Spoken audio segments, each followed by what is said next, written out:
Hartmut Richter has returned to the East German Stasi prison in Potsdam, where he spent 11 months of his life. Once a day, prison guards allowed him to exercise in this cramped space. Richter came from East Germany. In 1966, after several attempts, he finally succeeded in escaping to West Germany by swimming across a canal.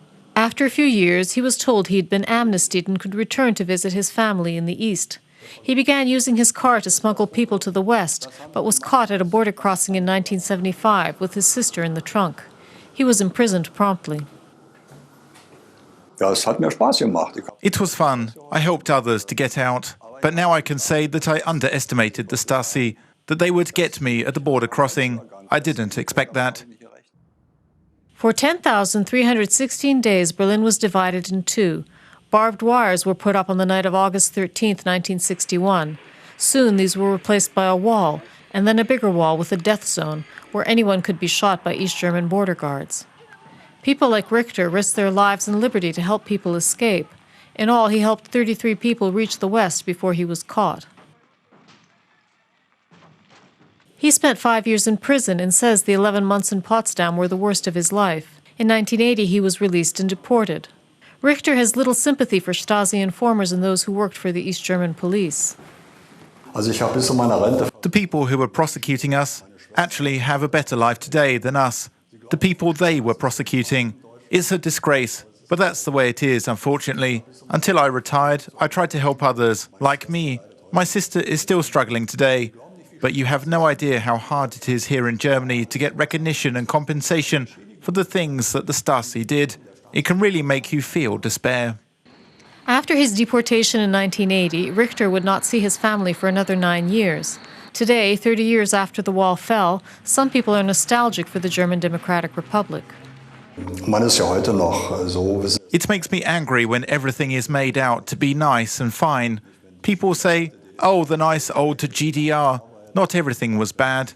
Everyone had work. But imagine if old Nazis spoke like that. In central Berlin, there is now a museum dedicated to life in East Germany. 500,000 people visit each year, and more than half of them are Germans. Among the displays, visitors can see a typical East German apartment. Museum director Gordon Freiherr von Goden grew up in East Berlin and shows some of the West German contraband that was smuggled into the city. Magazines and books that came from West Germany were completely forbidden in the East, so they were smuggled across by family and friends who could bring them over. Food in East Germany was also different. Imports came primarily from other communist countries, and many common items were not available.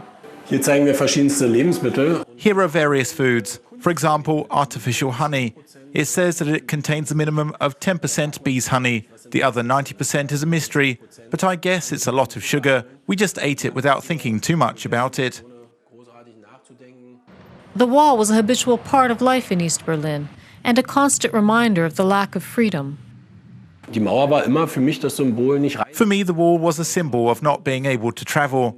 At home, I had a globe and a world atlas, and I was interested in finding out what other countries looked like and what happened there. And of course, I wanted to visit them, but it was not possible, and the world was very, very limited. That was something you figured out quite early as a child, and it was a shame. The 30th anniversary of the fall of the Berlin Wall will be celebrated starting on November 4th with exhibitions, concerts, and memorial events. It will culminate with a festival by the Brandenburg Gate on November 9th.